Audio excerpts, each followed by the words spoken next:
we're going to start this workshop just by watching a 5-minute YouTube video about some of the historical belief systems about health. If I can get everything to work today, that would be very good. One of the most influential public health figures of the period is Joseph Goldberger. In 1940, he was summoned by the Surgeon General to investigate an especially baffling disease ravaging the American South. It's called pellagra. The victims develop reddish, rough skin that often appears as a butterfly-shaped rash. As the disease progresses, patients become confused, hallucinate, and finally go insane. There have been tens of thousands of deaths in the rural South by the time Joseph Goldberger is assigned the case. At the time, it was a mystery disease, and people had many theories about what caused it. The most prominent theory was that it was caused by eating corn, and there were other people who thought that it must be carried by an insect. This was fairly early on in the bacteriological revolution, and so some people thought that it was carried by a bacteria, but no one knew. Goldberger journeys through the South to observe firsthand the conditions where pellagra is most severe. Everywhere he travels, the picture is strikingly similar. Desperately poor people, working in cotton fields and textile mills, suffering from the disease. Goldberger visits insane asylums and other state institutions where alarming numbers of new cases are being reported. He knows the disease causes insanity, which might account for the victims in asylums. But why is it so prevalent in orphanages and prisons? And if it's an infectious disease, why isn't the staff getting sick as well? One would think that if this were a germ disease, the germs certainly wouldn't be aware of status boundaries. Why would only the inmates get pellagra, and why never a nurse, a physician, or a teacher? And he began to look at what people ate, and he was horrified at what he saw because the diet was so miserable, not like anything he had ever seen before. It was the diet of the southern frontier, consisting primarily of cornbread, fatback or pork, and syrup. Goldberger is well aware of the recent discoveries of chemical elements in food called vitamins. He also knows that diseases like scurvy and beriberi have been linked to vitamin deficiencies, and he suspects pellagra may be the same kind of disease. Goldberger decides to test his theory at 2 orphanages full of pellagra victims in Jackson, Mississippi. He starts by improving the children's meager diet with fresh vegetables, meat, and milk, foods rich in vitamins and proteins. And lo and behold, much to his own delight, the children who had pellagra got well when their diets were changed, and those who didn't have pellagra didn't contract pellagra after their diets were changed. Well, that was all well and good, but it certainly wasn't scientific evidence, and Goldberger was very much aware of that. Goldberger decides to show Southerners that he can actually give people pellagra by simply changing their diet. He persuades the governor of Mississippi to pardon any convicts who volunteer for a controlled diet experiment. He chooses the Rankin prison farm because there are no cases of pellagra and plenty of room to isolate the convicts from germs. They were moved to a special building that had screens on the windows so that no insects could come in. It was scrubbed once a week very carefully. They wore clean clothes every day. The only thing that was different about their lives, other than that, was the food that they ate. 6 months later, 7 of the 11 prisoners break out with the characteristic pellagra rash. Goldberger tells the pardoned men which foods they should eat to cure their pellagra, and then waits for public acknowledgement of his breakthrough. But acceptance doesn't come. This is important, you guys. Some Southerners even accuse him of perpetrating a hoax. When he links Pellagra to jobs that don't pay enough for people to eat well, Southerners hear only his social criticism, not his medical reasoning. Goldberger, the scientist, is stunned by what he sees as total irrationality. Goldberger returns to the lab and dedicates the rest of his life to finding the specific cause of a disease he already knows how to prevent and cure. 8 years after Goldberger's death, scientists finally discover that niacin, a B-complex vitamin, can prevent the disease. It's soon added to common foods. Today, there are no more cases of Pellagra in the United States. And hardly anyone knows this terrible disease ever existed. Okay, you guys, the reason I wanted to show this film is because not a lot's changed since 1914, when at that time the public believed that nutrition couldn't possibly be responsible for diseases as serious as dementia and death. And even though Joseph Goldberger, a pioneer in health, in the health industry, was able to prove that there was certainly a connection between disease and nutrition, the notable public and public in general absolutely weren't willing to listen to that information and weren't willing to change anything until 8 years after his death, when they could pinpoint exactly what it was that was causing the disease. Hi, Cheryl. And what it was a simple B3 vitamin deficiency. We are still having this issue today. I can stand here right now and tell you that with absolute certainty, your diet is making you sick. Your diet is absolutely giving you allergies, giving you gastrointestinal distress, giving you migraine headaches, possibly giving you even more serious diseases like cardiovascular disease and diabetes and cancer. But if I can't tell you exactly which thing it is in your diet, you're not going to change or believe me, because that's sort of how we operate as human beings. You want to hear me tell you that it's something really precise. If you do this one simple thing, then you're going to be healthy. If you do this one simple thing, you're not going to get this particular disease. But unfortunately, there's way too many toxins. There's way too many factors. There was a lot of factors in 1914. There's a lot more factors today, okay? So while I set up the PowerPoint, I'm gonna have Lisa talk to you a little bit about the changes that she's made in her diet since she's joined Energia and started doing some of the nutrition workshops and learned some of the things that we're going to be talking about in the next hour. Okay. Hi, I'm Lisa. So I started Energia 7 months ago, and my reasons were pure vanity. I didn't want. I was always skinny, and then I started wearing size 6 and then size 8. And everybody kept telling me, oh, you look skinny, you're still fine, you know, and then at some point, you know, when you start getting the muffin top and all the things, I said, forget it, I'm not doing it anymore. So I started doing boot camp, and I went every single day, and nothing happened.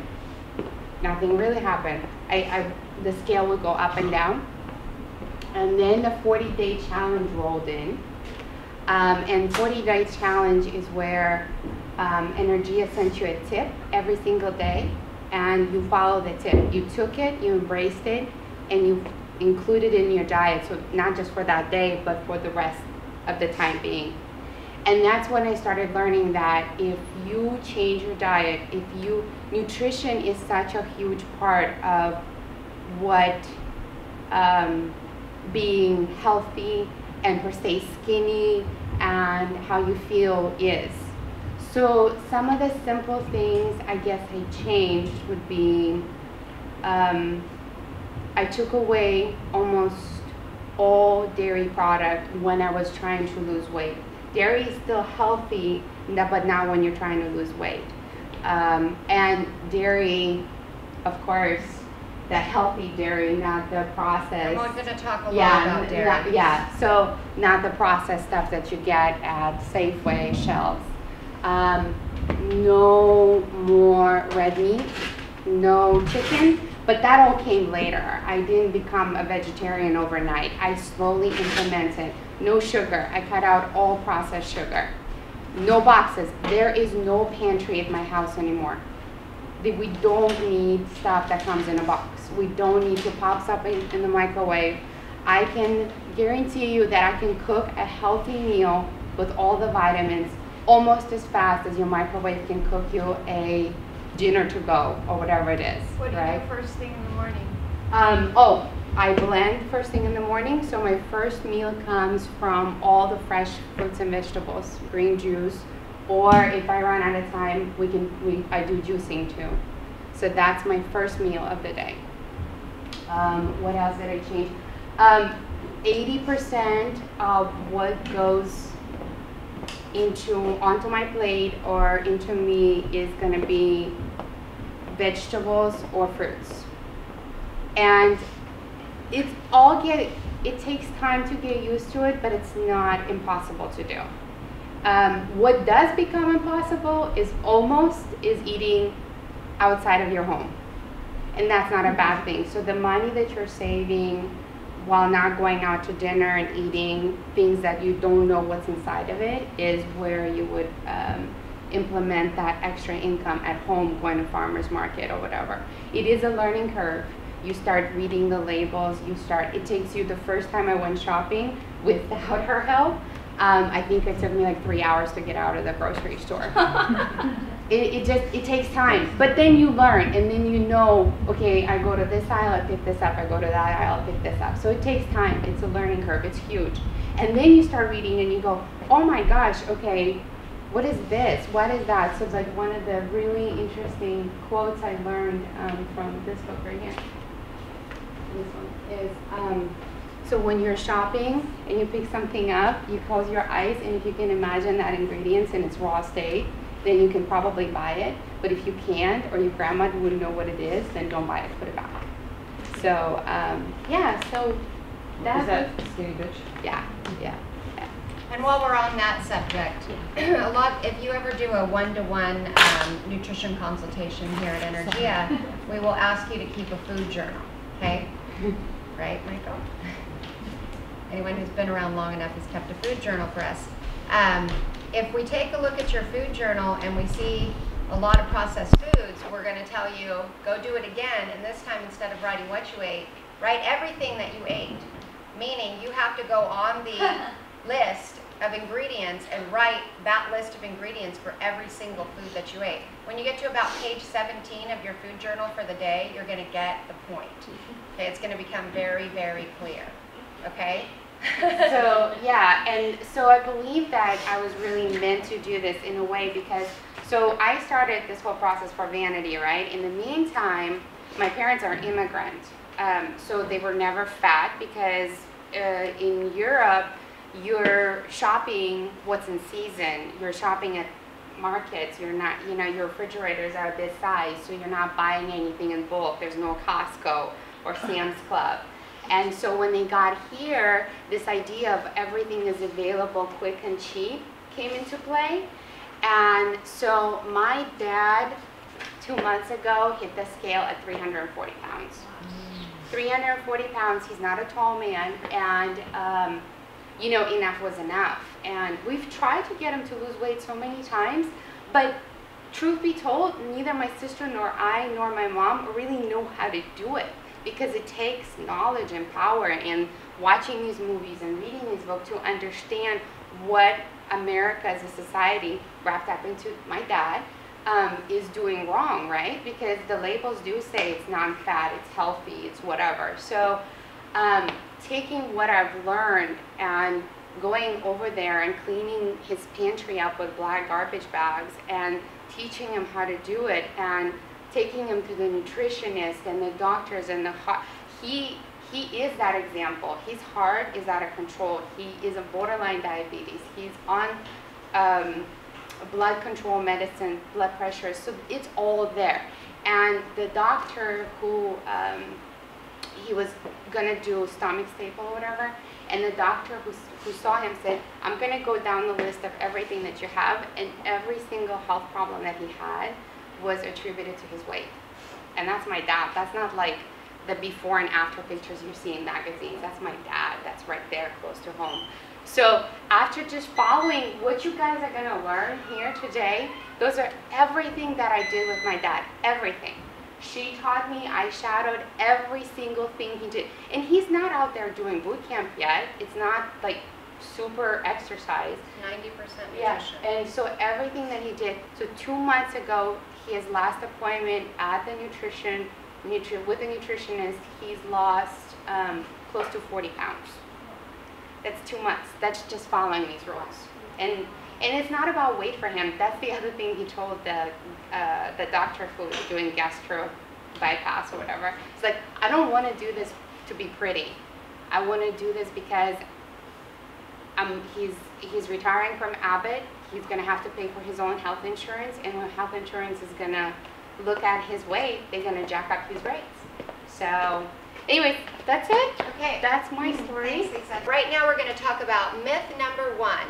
We're dispelling the myths about the food system. So Chris, can you tell us what myth number 1 is? Oh, yours. Uh-huh. Oh, the USDA acts in best interest. Okay, and we're not trying to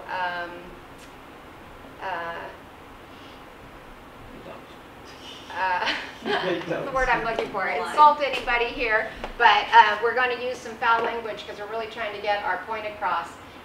The fact is, what is the fact, Joanne? Governmental agencies don't give a shit about you. That's right, they don't give a shit about your health. So we're going to read to you just a quick excerpt, and then I'm going to show you a video about research misconduct that's going to shock you and scare you, and hopefully help you to start thinking about what we're eating and also what pills we're putting in our mouth. Okay? So this is from Skinny Bitch. Okay, so have no faith, government agencies don't give a shit about your health. President George W. Bush, agricultural secretary from January. Nice and loud. Sorry. From January 2001 until January 2005 in Veneman, right? That's her last name? Veneman. Not only had ties with the company responsible for producing the controversial bovine growth hormone, BGH, but she was also linked to a major meatpacking corporation. The buck doesn't stop there. She employed a spokeswoman who was the former public relations director for the Cattlemen's Beef Association, a chief of staff who used to be its head lobbyist, a former president of the National Pork Producing Council, and former executive from the meatpacking industry, just to name a few. With that in mind, it's no wonder Veneman voted a program that would test all U.S. cattle for mad cow disease. In fact, out of the 35 million cattle slaughtered in 2003, the USDA only tested 20,000 for mad cow disease. So out of 35 million, imagine this number, 35 million, right? Only 20,000 got tested. And these things grow and kill. And Japan tests all cattle. That's made for human consumption. Japan tests all of their cattle killed for human consumption. So, in order to appear somewhat concerned about the prevention of mad cow disease, the USDA often refers to an FDA ban which prohibits the feeding of ground-up cattle meat to live cattle. Big whoop, banning cannibalism is no-brainer. But why even bother banning cannibalism when they still allow the feeding of cattle blood to your cows? Stanley Prusiner, right? A Nobel Prize winner for his work on mad cow disease, refers to this practice as a really stupid idea. Well, really stupid idea. Yeah, Nobel Prize winner. So think about it. A cow dies from a mad cow disease, but no one knows because it wasn't one of the 0.0005714% tested. Cattle ranchers are now forbidden to grind up this dead cow and feed it to other cows, but they give its blood to calves as part of their feed. How, again, excuse my language, fucking stupid, disgusting, and dangerous is that? The USDA also likes referring to another safety program in place called the National Animal Identification System, NAIS. The NAIS is a system for identifying an animal origin so that its meat is found to be contaminated, it can be tracked back to a specific farm. Forget testing as a preventative measure. Implement a system for after someone eats contaminated meat and we need a recall. Participation in this program is voluntarily. Wow, the USDA sure has tough rules governing the safety of our country's meat.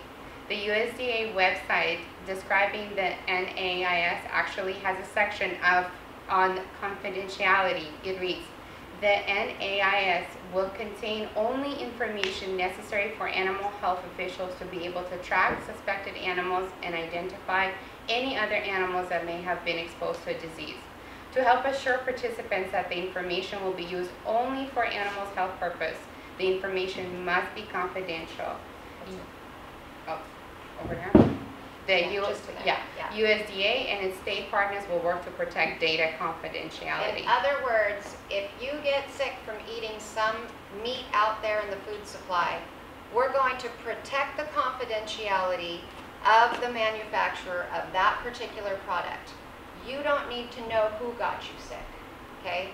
But they know who it is. They're going to protect the confidentiality so it doesn't hurt their business in the future. And now they only have that information voluntarily so they can go back and do a recall. I mean, that's pretty scary. Okay, so if you trust government agencies with your health, you need to rethink why you're trusting government agencies. The day that I learned that the government didn't give a shit about my health was when I watched the documentary, The Future of Food. And I couldn't sleep. I didn't sleep for 6 weeks. I was terrified because if they're not paying attention and I'm not educated, what's going to happen to me? I mean, look at what's happening to our country. That's what's going to happen to me, right? Okay, we're not going to watch all of this, but I think this is really important. This chap here, he thinks he can tell you the future. His name is Nostradamus, although here the sun have made him look a little bit like Sean Connery. And like most of you, I suspect, I don't really believe that people can see into the future. I don't believe in precognition. And every now and then you hear that somebody has been able to predict something that happened in the future, and that's probably because it was a fluke. And we only hear about the flukes and about the freaks. We don't hear about all the times that people got stuff wrong. Now, we expect that to happen with silly stories about precognition. But the problem is, we have exactly the same problem in academia and in medicine. And in this environment, it costs lives. So firstly, thinking just about precognition, as it turns out, just last year, a researcher called Darrell Ben conducted a piece of research where he found evidence of precognitive powers in undergraduate students. And this was published in a peer-reviewed academic journal, and most of the people who read this just said, okay, well, fair enough, but I think that's a fluke, that's a freak. Because I know that if I did a study where I found no evidence that undergraduate students had precognitive powers, it probably wouldn't get published in a journal. And in fact, we know that that's true because several different groups of research scientists tried to replicate the findings of this precognition study, and when they submitted it to the exact same journal, the journal said, no, we're not interested in publishing replication. We're not interested in your negative data. So this is already evidence of how, in the academic literature, we will see a biased sample of the true picture of all of the scientific studies that have been conducted. But it doesn't just happen in the dry academic field of psychology. It also happens in, for example, cancer research. So in March 2012, just 1 month ago, some researchers reported in the journal Nature how they had tried to replicate 53 different basic science studies looking at potential treatment targets in cancer. And out of those 53 studies, they were only able to successfully replicate 6. 47 out of those 53 were unreplicable. And they say in their discussion that this is very likely because freaks get published. People will do lots and lots and lots of different studies, and the occasions when it works, they will publish, and the ones where it doesn't work, they won't. And their first recommendation of how to fix this problem, because it is a problem, because it sends us all down blind alleys, their first recommendation of how to fix this problem is to make it easier to publish negative results in science and to change the incentives. so that scientists are encouraged to post more of their negative results in public. But it doesn't just happen in the very dry world of preclinical basic science cancer research. It also happens in the very real flesh and blood of academic medicine. So in 1980, some researchers did a study on a drug called lorcainide, and this was an antiarrhythmic drug, a drug that suppresses abnormal heart rhythms. And the idea was, after people have had a heart attack, they're quite likely to have abnormal heart rhythms, so if we give them a drug that suppresses abnormal heart rhythms, this will increase the chances of them surviving. Early on in its development, they did a very small trial, just under 100 patients. 50 patients got lorcainide, and of those patients, 10 died. Another 50 patients got a dummy placebo sugar pill with no active ingredient, and only one of them died. So they rightly regarded this drug as a failure, and its commercial development was stopped. And because its commercial development was stopped, this trial was never published. Unfortunately, over the course of the next 5, 10 years, other companies had the same idea about drugs that would prevent arrhythmias in people who've had heart attacks. These drugs were brought to market, they were prescribed very widely because heart attacks are a very common thing. And it took so long for us to find out that these drugs also caused an increased rate of death, that before we detected that safety signal, over 100,000 people died unnecessarily in America from the prescription of antiarrhythmic drugs. Now actually, in 1993, the researchers who did that 1980 study, that early study, published a mea culpa, an apology to the scientific community, in which they said, when we carried out our study in 1980, we thought that the increased death rate that occurred in the lorcainide group was an effect of chance. The development of lorcainide was abandoned for commercial reasons, and this study was never published. It's now a good example of publication bias. That's the technical term for the phenomenon where unflattering data gets lost, gets unpublished, is left missing in action. And they say the results described here might have provided an early warning of trouble ahead. Now these are stories from basic science. These are stories from 20, 30 years ago. The academic publishing environment is very different now. There are academic journals like Trials, the Open Access Journal, which will publish any trial conducted in humans, regardless of whether it has a positive or a negative result. But this problem of negative results that go missing in action is still very prevalent. In fact, it's so prevalent that it cuts to the core of evidence-based medicine. So this is a drug called reboxetine, and this is a drug that I myself have prescribed. It's an antidepressant. And I'm a very nerdy doctor, so I read all of the studies that I could on this drug.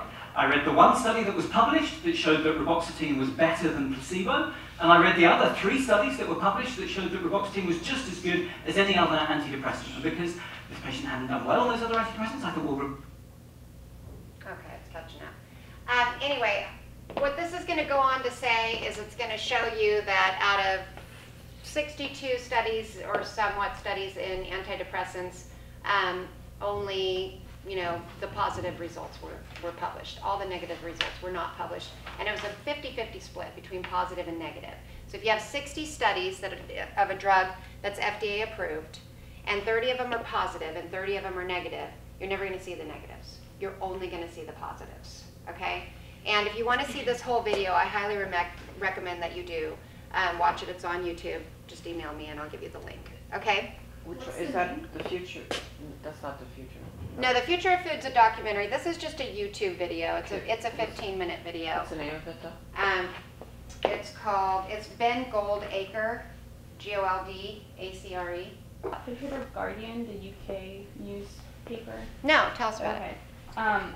Can I read you something really quick? Yeah, so go it's for an it. article. Yeah. It's called Bad Pharma, How Drug Companies Mislead Doctors and Harm Patients. And this is published by Guardian, which is one of the most trusted and reliable sources of information in the UK. And they said, drugs are tested by the people who manufacture them in poorly designed trials on hopelessly small numbers of weird, unrepresentative patients and analyzed using techniques that are flawed by design in such a way that they exaggerate the benefits of treatments. Unsurprisingly, these trials tend to produce results that favor the manufacturer.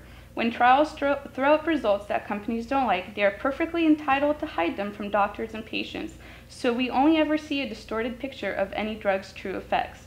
Regulators see most of the trial data, but only from early on in a drug's life, and even then they don't give this data to doctors or patients or even to other parts of government. This distorted evidence is then communicated and applied in a distorted fashion.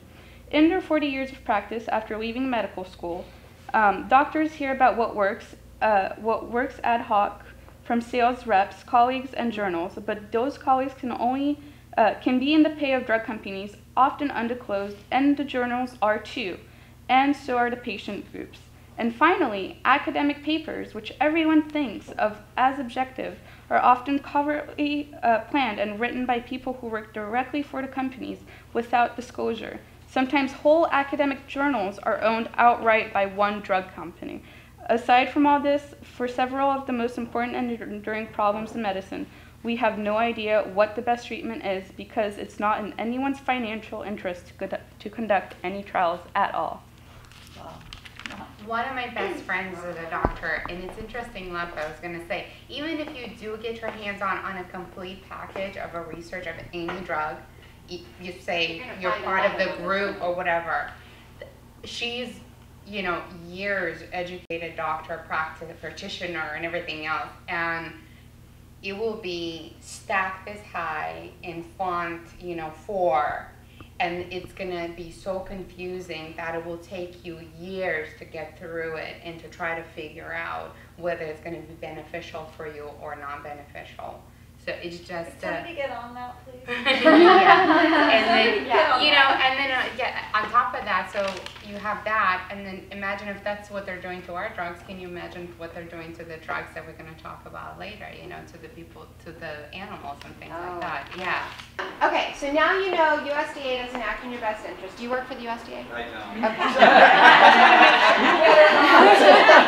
I know that I'm not here to play devil's advocate, but I also have in my mind lots of recalls of foods and meats and things that, you know. And not just mad cow, but we have E. coli. I mean, let's Google how many deaths have been just from E. coli. I mean, do we have to die? Does it have to be mad cow? You know, there's other issues going on as well. But USDA is not going to help, and you can't trust the studies. So it seems like it's hopeless. It's a hopeless situation. It's about money. But it's not a hopeless situation. It's actually, there's a very simple fix to all this, and we're going to get to that. But first we're going to look at myth number 3. Whole Foods is a healthier option than other grocery stores. Who believes that? Whole Foods is healthy, yeah. Healthier option than other grocery stores. Yes. But the truth of the matter is that Whole Foods has more organic options. And that's important. Organic is important, absolutely important, but that doesn't necessarily mean that just because you're buying organic that it's healthier in terms of nutritional quality. It might be healthier in terms of the fact that you're getting less pesticide exposure and whatnot, but that doesn't necessarily mean that just because all your food is organic, you're still eating healthy. You can still eat very unhealthy and be eating all organic food, okay? If your organic food has been transported from Chile and been sitting in a warehouse for a week, and then it went to the grocer, now it's at Whole Foods, and now it's been sitting there for 2 weeks before you pick it up and buy it, then you put it in your refrigerator for another week, is that really healthier than if you had gone over to Lucky's and bought a tomato there? Organic tomato? Probably not. It's probably not healthier, you guys. Or organic chips. Or organic chips. I mean, so the thing is with organic chips, you've got less ingredients, right? You know what's in it, because there's not going to be any crap in it because it's organic. So yes, that is healthier, absolutely. But in terms of fat, calories, and is it still processed and is it still junk? Yes, it's still junk, okay? Wall Street Journal article in August 2009, John Mackey, he's the CEO of Whole Foods. He said, he acknowledged that his company had lost touch with its natural food roots, and they weren't going to change that, by the way. They were not going to change that, but they were going to attempt to reconnect with the idea that health was affected by the quality of food. So they were going to start an education program, not change what they're selling, because what they sell sells. And they make money, and food is all about money, okay? But he said, we sell a bunch of junk. Oh. Google it. That's what he said. We sell a bunch of junk. So don't be deceived by the fact that it's organic, it's healthy. Okay? Not necessarily. Yes, Whole Foods has some healthier options. Yes, Whole Foods definitely has a lot more organic options, and that's really important, and I'm a huge advocate of organic food. But just because it's organic, just because you're buying it at Whole Foods, does not mean it's healthy. And there's a lot of people who think that if you buy it at Whole Foods, it's non-GMO. We've dispelled that myth already with Prop 37, and now we know that there's a lot of genetically modified foods at Whole Foods, and a lot of that food's been sitting on the shelf for a really, really long time, and a lot of that produce is not fresh from harvest like what you're going to get when you walk out the store and cross the street. Okay? When you buy organic produce, you want to buy produce that comes straight from harvest. I want to know that they harvested those strawberries, and then they came to the farmer's market, and then they went to my house, and then they went into my kids' bodies. That's what I want to know. I don't want to know that they harvested it, and then it went from Chile to here, and then it went to some warehouse, and then it sat there. I don't want to know that, okay? And that's what's happening when we're shopping in grocery stores. So I'm suggesting that you buy some foods at Whole Foods, almond milk, whatever it is that you know, those types of things. Absolutely. But you want to get your fresh produce, which is the bulk of your groceries, at a farmer's market. And there's a farmer's market every day of the week. Don't have to wait till Sunday. Question? I guess I was just going to say your farmers markets have healthier foods. You're stating that not from the fact that the farmer couldn't have used some sort of pesticide on them, but that they're fresher. But they're certified. Depends if it's organic or not. A lot of the produce sold in farmers markets might not be organic. You want to talk to them, you want to ask them, you want to find out. It might not be organic because they haven't gone through the full certification process. In other words, you have to have a completely organic soil for 2 years before you can get certified. They might not have that. They may not meet every criteria for organic, but they might not spray their foods with pesticides. And that's what they say. Yeah, and that's what you need to ask them. But can we trust them too? Go to the farm. I mean, 'cause they're all I local. go to farmers market, but now I am trusting when they say that. I'm trusting that they do not spray with pesticides. Next time you take a drive down the coast, stop at their farm and look and see what they're doing. And Ask them to give you a tour. And I realize it's far and it's not every day, but the San Francisco on the Fisherman's Wharf, Yeah. that is, last time I was there, I would say it's probably 90% organic, and it's all the booths will have their certification number on them, so you can follow that number, but I'm pretty sure they're certified. Because you have, the farmers all have to check into the main booth because it's such a huge market. So, and I think they pay to be there, so I'm pretty positive the paperwork gets scanned and confirmed before they can. And as a sidebar, you were right on. So the first reported, to answer your question, the first reported mad cow in the United States was in 2003, so exactly 10 years ago. The reason why you're not going to be able to know how many people are exposed is because it's degeneration of your brain tissue and the spinal cord.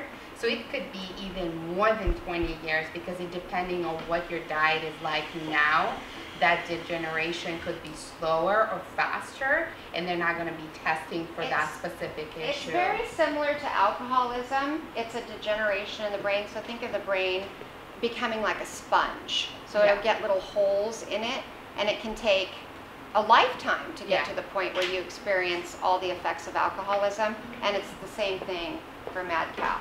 And like cats, you see it a lot faster, and that's why there was such mass panic when mad cow disease hit, was because when the cats were getting it and they were roaming all around the streets, you know, freaking out and their brains exploding, then everybody panicked and thought the same thing was going to happen to us. But it is a degenerative, it's a fascinating disease if you're interested in health. Joanna's a health major? Yes. You're majoring in health? Science. Are you doing your master's now, or? No, we're just undergraduate right now. Okay, okay. And I shop at Whole Foods. That's where I shop.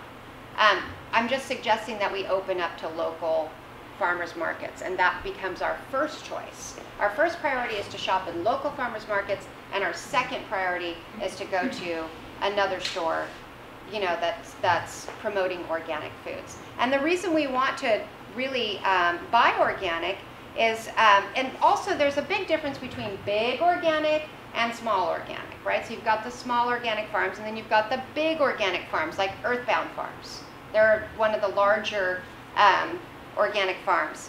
Michael Pollan, one of my favorite authors, quotes that Earthbound Farms is a company that arguably represents industrial organic farming at its best, okay? So I'm going to just read this little excerpt here from The Omnivore's Dilemma. And this is in regards to Earthbound Farms. The Goodmans have helped convert several thousand acres of prime Salinas Valley land to organic. If you include all the farmland growing produce for Earthbound, which has expanded beyond greens to a full line of fruits and vegetables, the company represents a total of 25,000 organic acres. This includes the acreage of the 135 farms that grow under contract to Earthbound. The Goodmans estimate that taking all that land out of conventional production has eliminated some 270,000 pounds of pesticides and 8 million pounds of petrochemical fertilizer that would otherwise have been applied, a boon to both the environment and the people who work in those fields. And Whole Foods is a huge supplier of Earthbound Farms. Okay? All right. Any questions before we move on? Are frozen vegetables a good source of high nutrient? Yeah, because they're frozen immediately after harvest. So that's a really good option. I'd rather eat a frozen food that's frozen right after harvest than eat some produce that's been sitting around for a month. Now I trust it. Well, and you know, you can tell the difference. If you're a farmer's market shopper and also a Whole Food shopper, how fast does your farmer's market stuff deteriorate versus what you're buying at Whole Foods? That tells you that they're putting stuff in that food to keep it from going rancid. I mean, if your tomato, when I buy tomatoes over here, I buy them every Sunday. And I make marinara sauce every Sunday when I get home. And if I don't do it on Sunday, 4 days later, it's cracked open, it's draining all over the counter. You know, whereas if I buy those same tomatoes at Whole Foods, I can make my marinara sauce in 2 weeks and those tomatoes are still going to be fine. Why is that? And by no means am I trying to convince you not to shop at Whole Foods. I'm just giving you some things to think about. Just want you to start thinking more, a little bit more about what we're putting in our body. Okay? Okay. Myth 4, we should eat organic food because it's more nutritious than conventional food. Not necessarily. The Stanford University study, yes, I'm going there. Oh, no. I'm going there. Because the Stanford University study that just came out claimed that it did not find strong evidence, and this is all really important, I'm going to read it exactly as it's stated, didn't find strong evidence supporting the notion that organic foods are more nutritious than conventional. Organic foods do expose you to fewer pesticides. The study did show 30% on average. That's a lot, okay? 2 studies reported significantly, by the way, this was not a study where they took a whole bunch of people and they exposed them all to conventional food, and then they took a whole bunch of people and they exposed them all to organic food, and then they watched them, longitudinal study over 20 years, and then saw the difference. No, they just took all the current research that's out there and they combined it all and they sorted and sifted through it and made sense out of it all. Okay, that's what this study was about, just so you know. All right, so 2 studies reported significantly lower urinary pesticide levels in kids, okay, who consumed organic versus conventional. So the kids are showing more pesticides in their urine who are eating conventional diets than kids who are eating organic. Organic meats reduce your risk of antibiotic-resistant bacteria by an average of 33%. So if you're eating organic meats, and I'm going to say also dairy would be included in that, even though it's not written that way. But they did show that organic meats reduce your risk of antibiotic-resistant bacteria by an average of 33%. Okay? The risk for isolating bacteria resistant to 3 or more antibiotics was higher in conventional than organic chicken and pork. Okay? Previous studies have concluded that organic foods contain greater nutrient content than conventional foods, mostly in grains and strawberries. So we haven't looked at every food. okay? But the ones we have looked at, we have found that in grains and strawberries, we have found that organic is in fact more nutritious, okay? The Organic Center, reliant on donations and industry funding. Always important to know who's funding the study, you guys. Is it Monsanto? Is it ConAgra? I just found out Godiva funds some of the stuff, which is horrible. I'll never read that again. Okay. The Organic Center, relying on donations and industry funding, is in the midst of conducting an actual study on organic versus conventional versus natural grain. Not yet complete. They've already determined organic grains are more nutritious. And by nutritious, in this particular study, they are referring to nutrient rich. Okay? And then I've got some other study stuff here too. But anyway, we get the point. We should be eating organic food because it's better for the environment, because it's less toxic, because there's less pesticides, because we are not going to become as antibiotic resistant as we would if we were eating a conventional diet.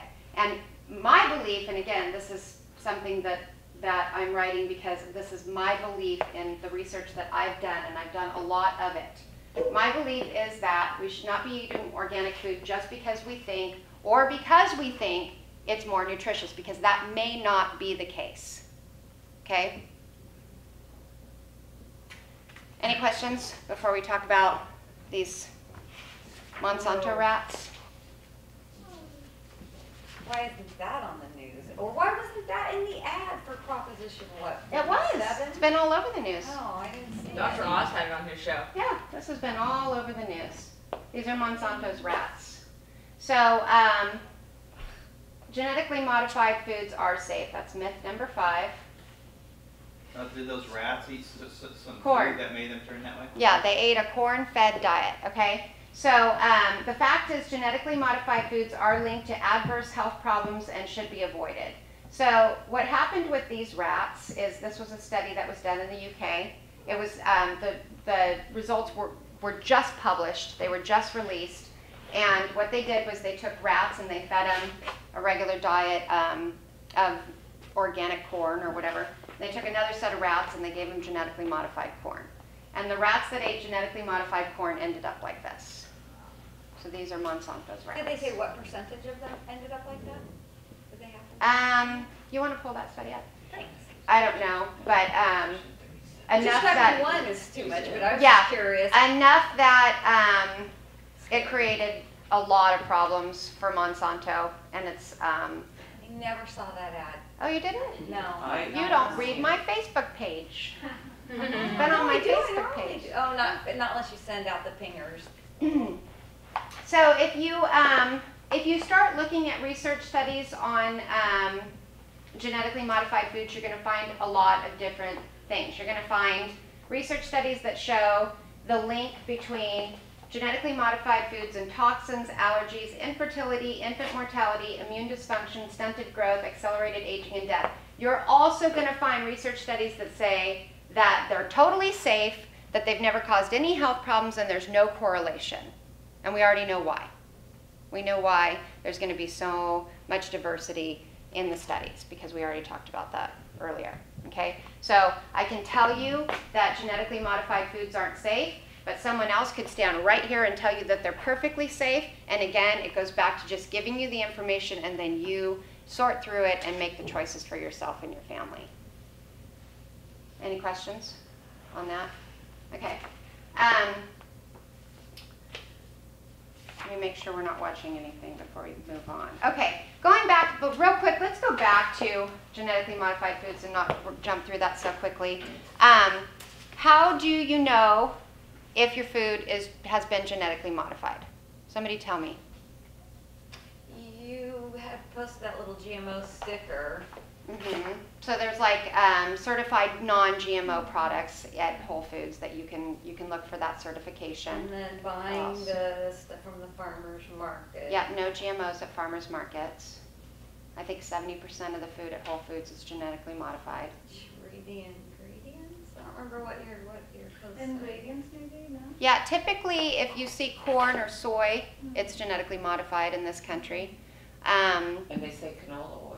Canola, soybean, cottonseed, so cottonseed oil. Papaya is huge. Almost all papaya now is genetically modified.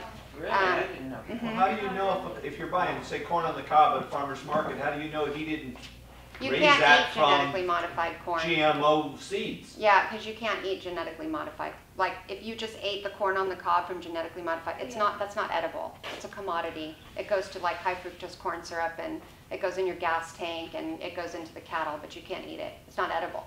It's like sawdust. Yeah.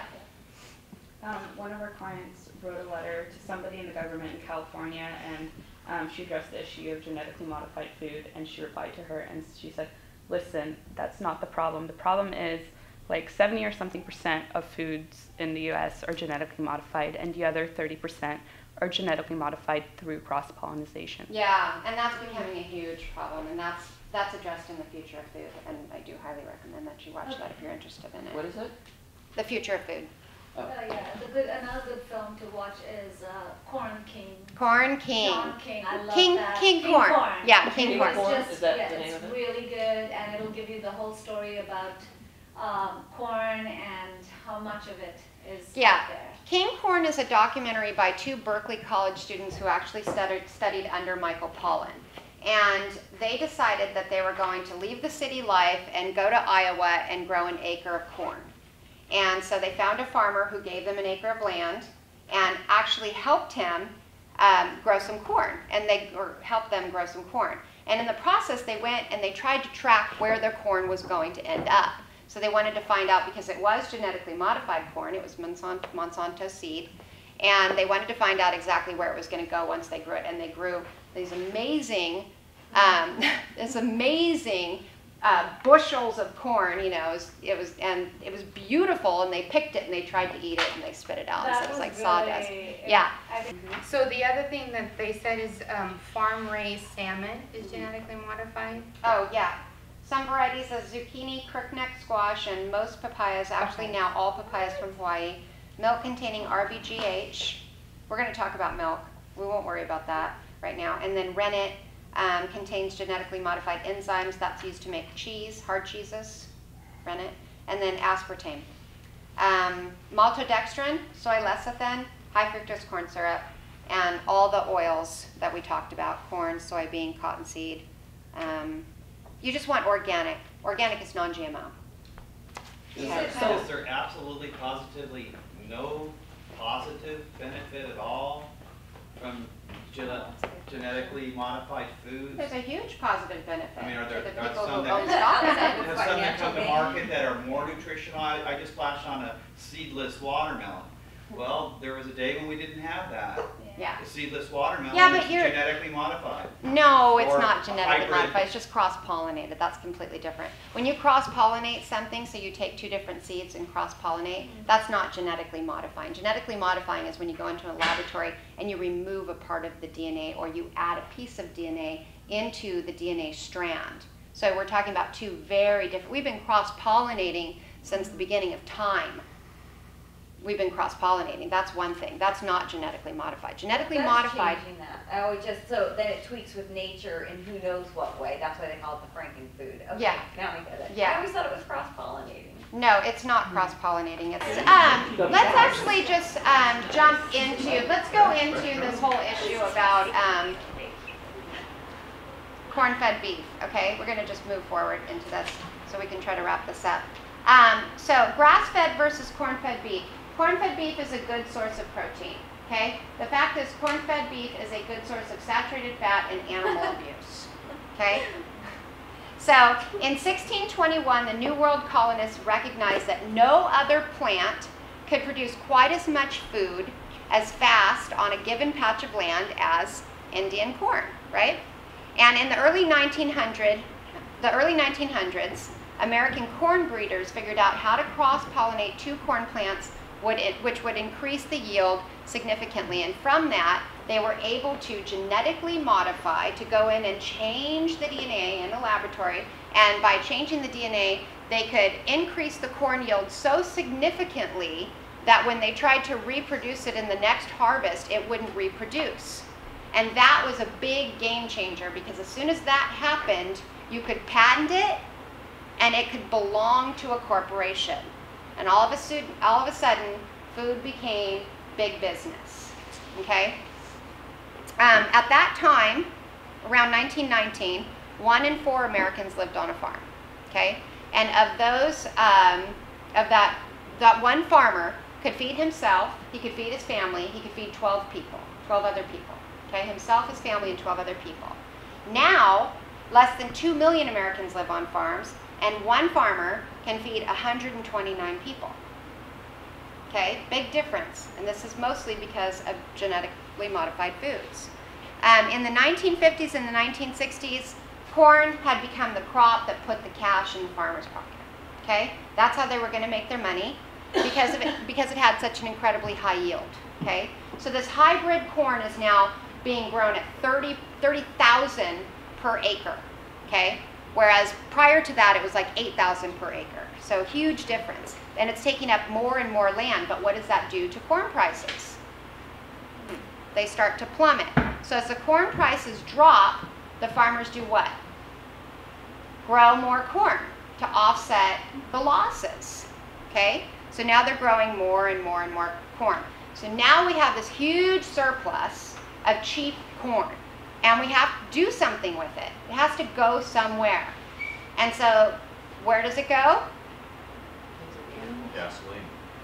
Yes, and yes, and yes. They feed it to the cattle, and they feed it to the chickens. But the problem is that cows don't eat corn. They eat grass. Okay, so this becomes a huge issue because we have this huge surplus of corn. We want to feed it to all the cattle, but the cattle can't eat it because their rumen doesn't digest grain. It only digests grass. So you can't eat grass. If you eat grass, you're not going to be able to digest it. You don't have the right enzymes. So if I have to force you to eat grass, I have to figure out a way to get your stomach to be able to turn grass into protein the way that a cow's stomach can turn grass into protein. Okay? And this is what we've done to cows. We have figured out a way to get their stomachs to be able to metabolize corn. And the byproduct of that is extreme pain, ulcers, livers that will explode if you don't slaughter them at 14 months of age, and E. coli, and antibiotics and painkillers and blood and pus and other things that are all ending up in your food. Okay? So the only way to get a cow to eat corn is to feed it antibiotics and painkillers, mostly in their feed. So with the corn goes all the antibiotics and the painkillers. Otherwise the cow can't survive. And by the way, it's an act of humanity to slaughter a cow because they live in absolute, we're talking about a corn-fed cow. They live an absolutely miserable existence. They are in constant pain. They suffer from what's called, not just ulcerations and liver issues and things like that, but they suffer from what's called bloat. And bloat is when their insides start to bloat up so severely that they're passing tons of gas, they're burping and farting, which is releasing all that methane into the environment, which is causing the deterioration in the ozone layer. Okay, so corn-fed cows are a big, big problem, you guys. And so I'm not suggesting you don't eat cows. You can eat cows if you want to, but you really should be looking for cows that are fed grass. Corn-fed meat is also higher in saturated fat, less in omega-3 fatty acids than the meat of animals fed grass. And there's a growing body of research that's now suggesting that many of the health problems that people have with beef, like cardiovascular disease, high cholesterol, things like that, are really associated with corn-fed beef. We might not see these problems if we revert back to an industry of grass-fed beef. So an interview with Michael Pollan. Cows see very little grass nowadays in their lives. They get them. Read it slow and loud. Okay.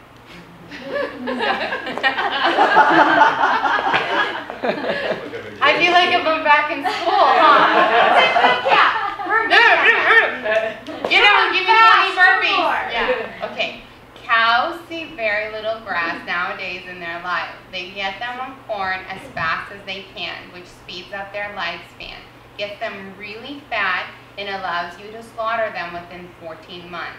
The problem with this system, or one of the problems with this system, is that cows are not evolved to digest corn, like Jen said.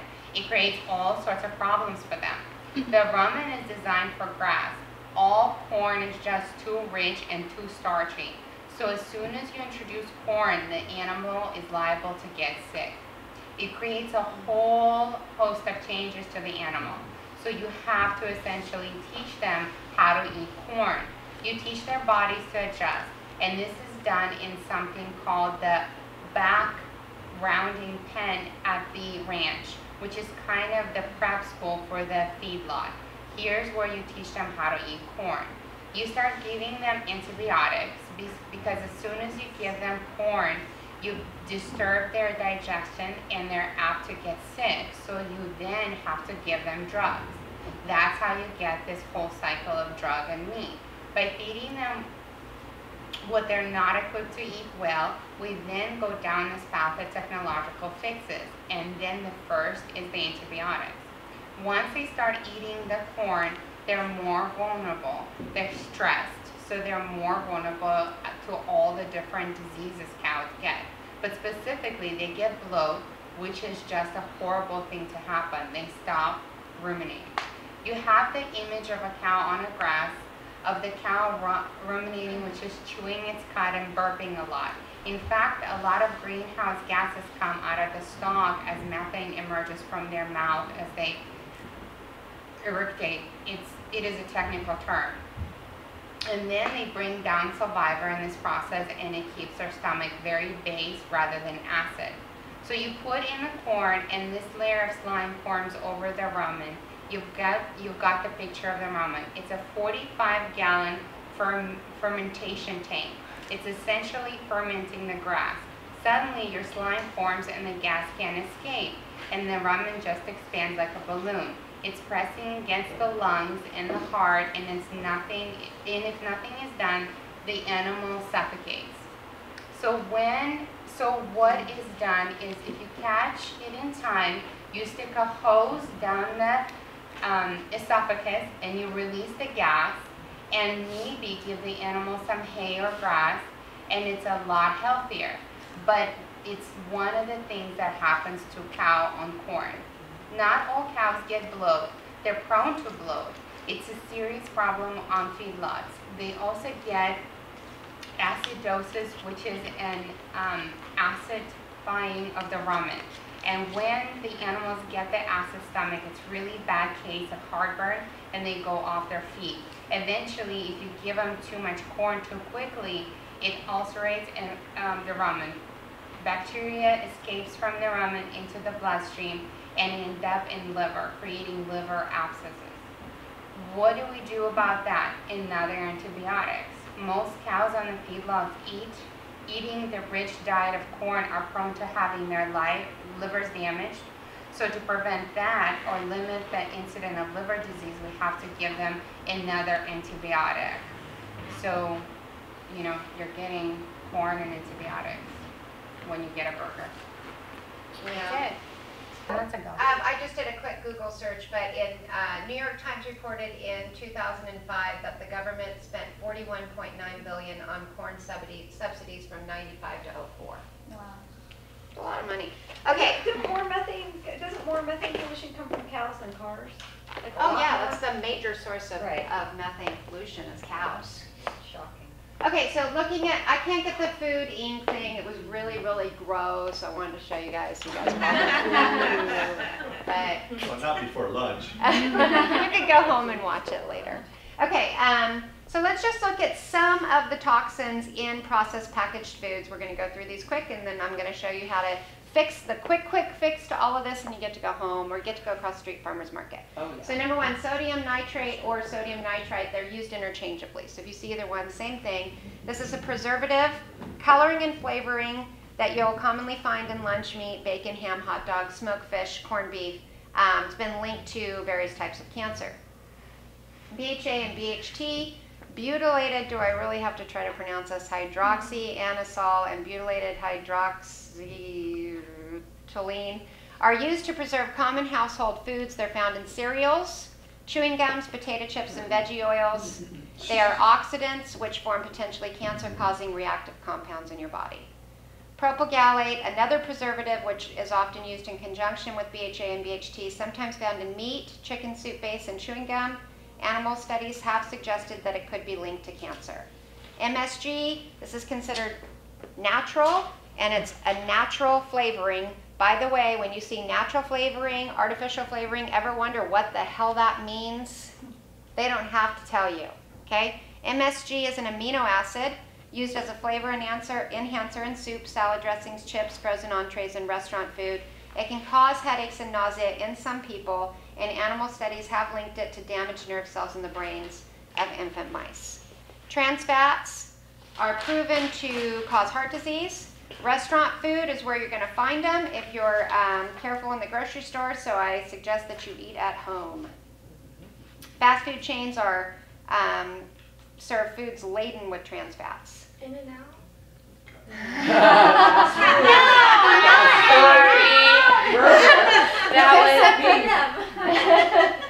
Aspartame, also known by the brand name NutraSweet, that's the blue packet.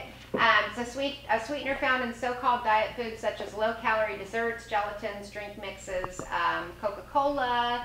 It may cause cancer, neurological problems, and neurological problems such as dizziness or hallucinations. Asulfame K. This is a relatively new artificial sweetener found in baked goods, chewing gum, and gelatin desserts. There is a general concern that testing on this product has been scant, and some studies show the additive may cause cancer in rats.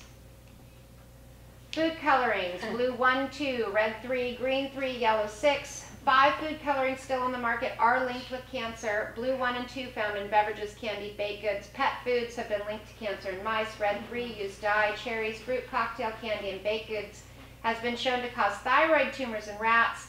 Green 3 added to candy and beverages has been linked to bladder cancer. The widely used yellow 6 added to beverages, sausage, gelatin, baked goods, and candy has been linked to tumors of the adrenal gland and the kidneys. Olestra is a synthetic fat found in some potato chip brands. It causes diarrhea, abdominal cramps, and gas. Also inhibits healthy vitamin absorption from fat.